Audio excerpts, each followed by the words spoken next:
এখন আমরা 13 নম্বর অঙ্কটা দেখি। এখানে বলছে একটি রম্বসের পরিসীমা 200 মিটার, একটি কর্ণ অপরটি। আচ্ছা, এখন দেখো আমরা 13 নম্বর অঙ্ক দেখি। এখানে বলছে একটি রম্বসের পরিসীমা 200 মিটার, এর একটি কর্ণ অপরটির 7/24 অংশ হলে ক্ষেত্রফল ও উচ্চতা নির্ণয় করো।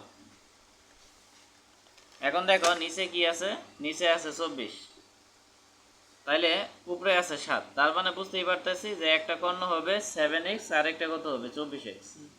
নিচে যেহেতু 24 আছে এটারে আমরা ধরে নিব, ঠিক আছে, নিচেটারে সবসময় ধরে নিব। তাহলে মনে করি একটি রম্বসের একটি কর্ণের দৈর্ঘ্য d1 = 24x মিটার এবং অপর কর্ণের দৈর্ঘ্য d2 মিটার এবং একটি বাহুর দৈর্ঘ্য a মিটার। তাহলে অপর কর্ণ d2 ইকুয়াল কি হবে, d1 এর কত 7/24 অংশ। এখন এর পরিবর্তে গুণ হয়, গুণটা না দিলেও চলতো। এখানে 24 কাটা আর 7 এর সাথে x নিলে কি 7x। তাহলে পরিসীমা আমরা জানি কি 4 এ। তাইলে তারা পরিসীমা কত বলছে, তারা পরিসীমা বলছে 200, ঠিক আছে, আর আমরা পরিসীমা কি পাইছি 4 এ।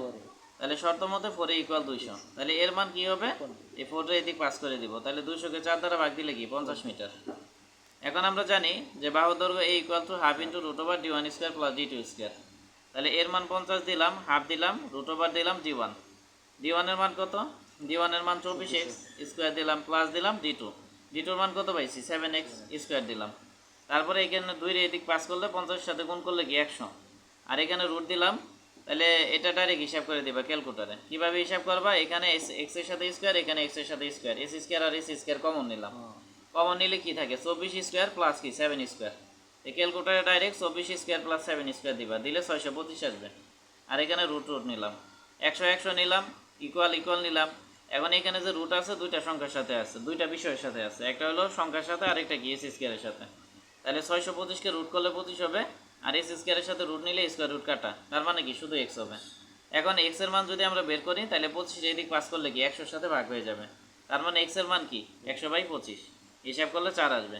তাহলে রম্বসের ক্ষেত্রফল হলো হাফ d1 d2 বর্গ একক, হাফ দিলাম, d1 এর মান 24x, d2 এর মান কি 7x বর্গ মিটার।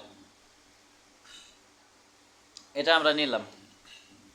এখন দেখো, তাহলে এখানে হাফ দিলাম, 24 দিলাম, x এর মান আমরা কত পাইছি 4 নিলাম, এখানে 7 নিলাম, আর x এর মান 4 বর্গ মিটার। তাহলে হিসাব করলে 1344 বর্গ মিটার এটা হলো। এখন দেখো আমরা লিখব যে রম্বসের উচ্চতা h হলে, রম্বসের উচ্চতা যদি h হয়, ক্ষেত্রফল কি h, তাহলে ক্ষেত্রফলের মান আমরা কত পাইছি 1344, আর এর মান কত পাইছি 50, h নিলাম। এখন h এর মান যদি বের করি 50 কে কি এদিক পাস করলে ভাগ হয়ে যাবে, তাহলে ভাগ করলে 26.88 মিটার। তাহলে এখানে কারো কোনো প্রশ্ন আছে? সুপার সাজেশনে একটা অঙ্ক দিছি 99%, এই 99% এর নিয়মটা আমরা দেখব। দেখো এখানে বলছে একটি খালের উপর এবং নিচের বিস্তার যথাক্রমে 30 মিটার এবং 20 মিটার, পাড়দ্বয়ের ঢাল 45 ডিগ্রি ও 60 ডিগ্রি, খালটির প্রস্থচ্ছেদের ক্ষেত্রফল নির্ণয় করো। হ্যাঁ, আমরা নতুন করে একটা প্রশ্ন তৈরি করি। ধরলাম যে একটা খালের উপরের বিস্তার হলো 40 মিটার আর নিচেরটা কত 20 মিটার, আর ঢাল দয় আমরা ধরে নিলাম একটা হলো 45 ডিগ্রি আর একটা কি 60 ডিগ্রি, ঠিক আছে। এরকম একটা প্রশ্ন তৈরি করে নিলাম, এটার এখন আমরা সলিউশন করব। তাহলে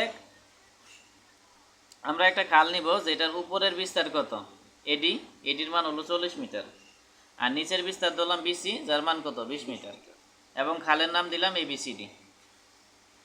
তাহলে আমরা লিখবো যে মনে করি এবিসিডি খালটির প্রস্থচ্ছেদ, যার উপরের প্রস্থ এডি = কত 40 মিটার, আর নিচের বিস্তার বা প্রস্থ বিসি = কত 20 মিটার। হ্যাঁ, তাহলে এখন এডির যে মান আছে এটাকে বি ধরে নিব, আর বিসি = 20 মিটার কি এ ধরে নিব। তাহলে পাড়দ্বয়ের ঢাল, ঢাল একটা 45 ডিগ্রি ধরলাম, আরেকটা কি 60 ডিগ্রি ধরলাম, ঠিক আছে। তাহলে 45 ডিগ্রি মানে কি কোণ বিএডি, এই জন্য লিখছি বিএডি = 45 ডিগ্রি, আর 60 ডিগ্রি মানে কি 60 ডিগ্রি মানে হলো কোণ সিডিএ, তাহলে এটা ইকুয়াল টু আমরা 60 ডিগ্রি ধরে নিলাম। তাহলে এই পর্যন্ত কারো কোনো প্রশ্ন আছে কিনা, থাকলে বলতে পারো।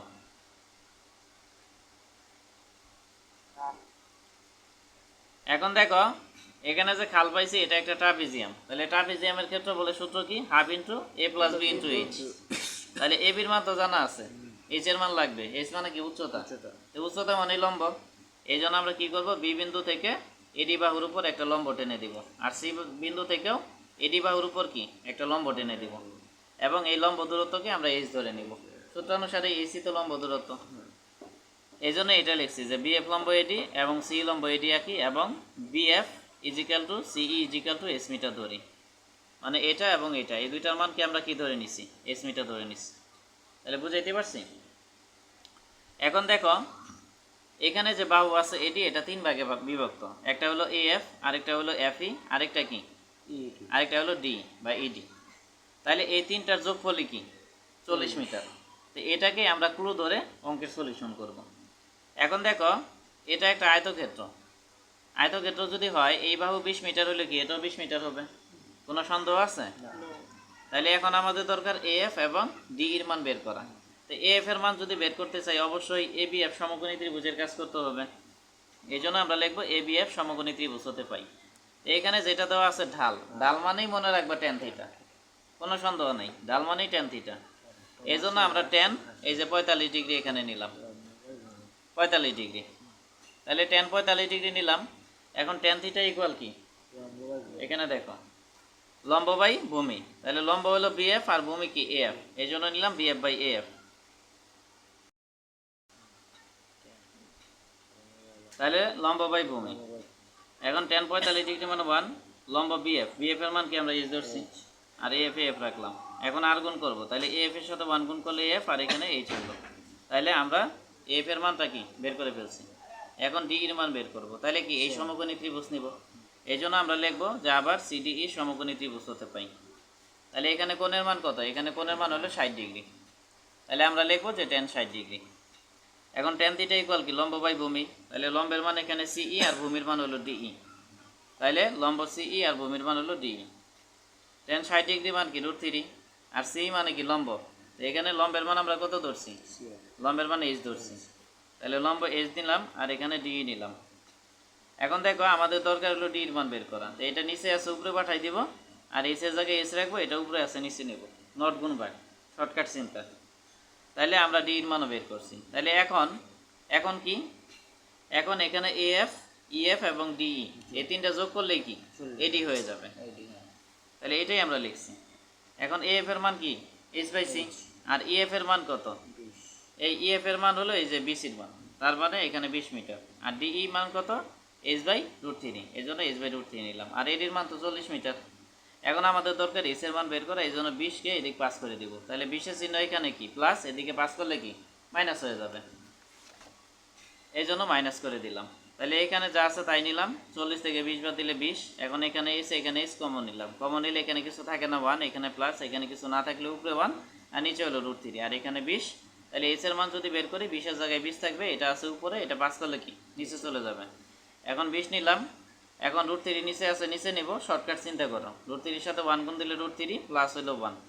এখন এখানে এইচ রাখলাম, এখন এই যে √3 আছে এটারে উপরে 20 এর সাথে গুণ করে দিব। পরীক্ষা এইভাবেই করবা, কারণ এত সময় পাবা না হিসাবের। তাহলে 20 √3 হবে, আর এখানে √3 প্লাস 1 থাকে, তাহলে এটা ক্যালকুলেটর হিসাব করলে 12.68। তাহলে খালটির প্রস্থচ্ছেদের ক্ষেত্রফল মানে কি ট্রাপিজিয়ামের ক্ষেত্রফল, ট্রাপিজিয়ামের ক্ষেত্রফল কি হাফ ইন্টু এ প্লাস বি ইন্টু এইচ বর্গ একক। তাহলে হাফ দিলাম, এ বির মান তো আগেই ধরে নিছি, আর এইচ এর মান পাইলাম, এটা বসাই দিবা, হিসাব করে 380.4 বর্গ মিটার আসবে। তাহলে এখানে কারো কোনো প্রশ্ন আছে?